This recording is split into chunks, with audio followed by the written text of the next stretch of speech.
miles in this direction right behind me, in the suburb of Obolon, about 6 miles in that direction, in fact. You've got a concentration of Russian armour, Russian forces that have been battling throughout the course of the past day with Ukrainian security forces.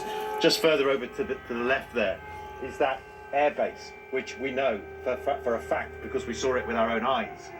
Russian special forces have been located there. The Russian Defense Ministry says they have now taken it and they are in total control. And that is what we saw as well. The Ukrainians say that they have control of it. We don't have our eyes on the ground right there, right now, so we can't actually verify who is in control. But there is a great deal of concern tonight about what happens to this city. The mayor of Kyiv, Vitaly Klitschko, has warned that it could be a difficult night for the city. He's put hospitals on high alert. He said that security forces are patrolling key installations, bridges, things like that, and he's warned people to be on guard. Trains have been leaving the city, special evacuation trains, to take up to 10,000 people out of the city. They're travelling with emergency lighting to the west of the country.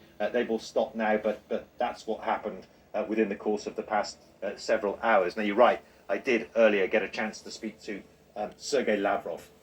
The US now say they will sanction directly, of course, and asked him what the intention was with those Russian forces now poised at the gates of Kyiv. Take a listen. Why are the Russian forces now entering Kyiv, surrounding the capital and battling with Ukrainian military? Do you intend to decapitate the Ukrainian leadership? Nobody is going to attack the people of Ukraine. Nobody is going to somehow degrade the Ukrainian armed forces. We are talking about preventing neo-Nazis and those promoting genocide from ruling this country, because the current regime in Kyiv is under two external control mechanisms. First, the West and the US, and second, neo-Nazis, those who are imposing their culture, and it is flourishing in Ukraine today.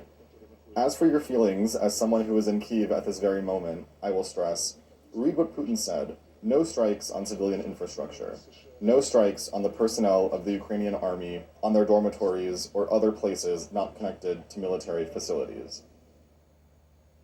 I don't know how comforting it is, Jake, to hear Sergei Lavrov there, the Russian foreign minister, saying that civilians in this country are not going to be attacked and the military infrastructure is not going to be degraded, given what we have been witnessing over the course of the past 48 hours.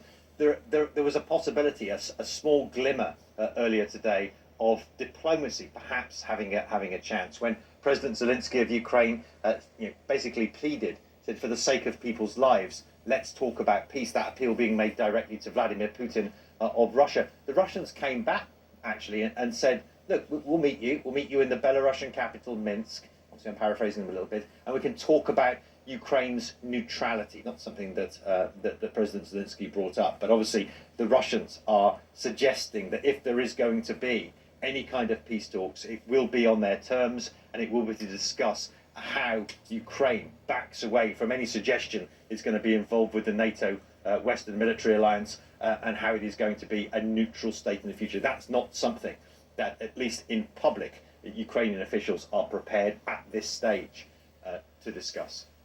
It is something else to watch Sergei Lavrov just tell lies that everybody in the world can see are just demonstrable lies, just shamelessly telling lies. Neo-Nazis. The president of Ukraine is Jewish, Volodymyr Zelensky. It's incredible. And Mathew Chance reporting live in Kyiv. I would like to know, just